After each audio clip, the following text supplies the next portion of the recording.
It's Monday and today's my favorite day, and today what I'm going to do is talk to you about my favorite things to help with reflux.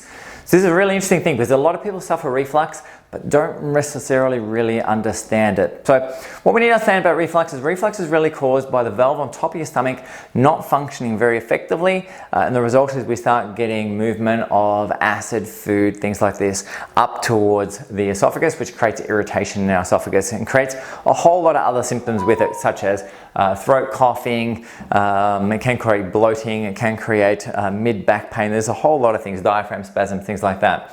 So I want to touch on a few things that are important. So the first one I want to talk about is that this can be due to stomach acid changes. So yes, high acid is something you commonly hear about, but the one you don't often hear about is a low stomach acid. And the low stomach acid is really important because this seems to be one of the more common reasons that people get it.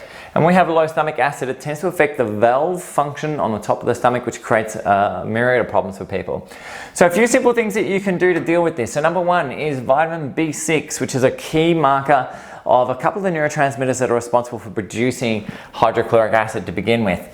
The mineral zinc. Zinc is a mineral that is used to stimulate an enzyme called carboxyl anhydrase, and this is responsible for the stimulation and production of stomach acid.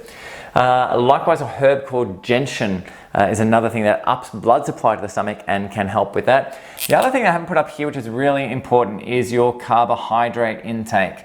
And the main reason for that is that if we start elevating our insulin levels, we produce a substance called prostaglandin 2, and this can actually lower stomach acids as well. So a few key things to look at with that.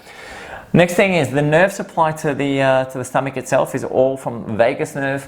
And we start talking about vagus nerve, there's a few things you can do to improve it. So gargling, deep abdominal breathing, slow deep abdominal breathing, and exposure to the cold too, funnily enough. So getting cold can actually be of benefit. The final one I want to talk about with this is damage to the valve itself. The main reason we get irritation from that is our dietary habits. And I don't mean what you eat, I mean how you eat. So for example, eating too quickly, drinking too quickly, or laying down immediately after eating or within a short period of time eating, all puts pressure on that valve, creates irritation, and can potentially create reflux problems chronically for sufferers. Anyway guys, there's a few little quick tips to help beat your reflux. If you do have questions with that, please post them up below or send them through to me and my team. We're always happy to help anyone that needs any assistance at all. Anyway, I'm Trevor from Spinewise, and we'll catch you next vid. Bye for now.